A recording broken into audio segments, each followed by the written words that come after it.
ये आवेदन पत्र गुड़िक जो लोक मैंने आसी सामानकर दुख सामानकर समस्या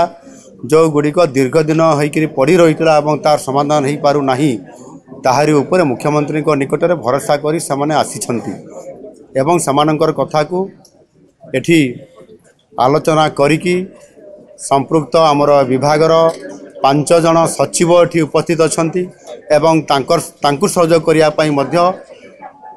अनेक सरकारी अधिकारी सामान्य मध्य उपस्थित रही या गुरुतर सह संपृक्त विभाग को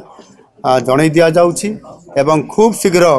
ये जो आपत्ति अभियोग गुड़िक जो आसी तार आलोचना करी विचार करी समाधान करने आम विभाग या गुरुतर सह विचार करुछंती। आमर यही मुख्यमंत्री अभियोग प्रकोष्ठ 16 वर्ष है एठी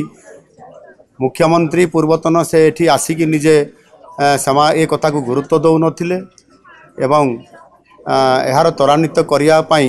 यही प्रकोष्ठ को आसिक से करना लोक मैंने किए 10 वर्ष है आसूची बोली कहते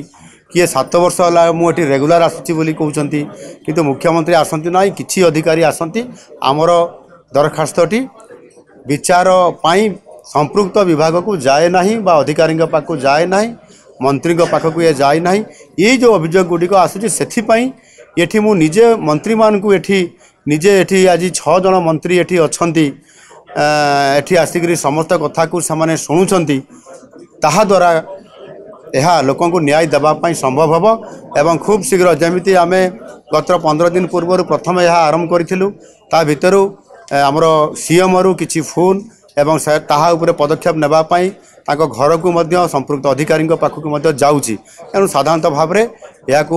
आम सरकार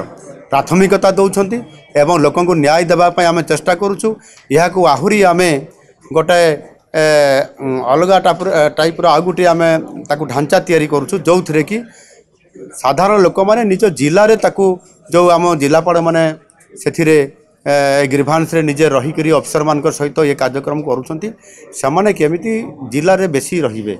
जिले में बेसी रहीगले से कम गुड़िक जिलार एठी आसिले भी से कम गुड़िक आम रेफर करूँ जिला को सेगुड़िक कर सुविधा हम एवं आवश्यक हेले आम यहाँ आहरी फ्लेक्सिबल करी डिसेंट्रलाइज करी आवश्यक हेले निजे मुख्यमंत्री आगामी दिन में केवल भुवनेश्वर में मुख्यमंत्री अभियोग प्रकोष्ठ को ये न रखिकी यहाँ आरडीसी स्तर में अर्थात जो 3टी आरडीसी आमर अच्छी से स्तर को आमको पहुँचाई पड़ो आवश्यक हेले जिला को भी आम भविष्य में तार योजना करे आ लोक न्याय देवाई एणुक से संपृक्त अंचल जो मैंने आमर मंत्री माने अच्छी विभाग अधिकारी सहित परामर्श करा आज गोटे योजना करा।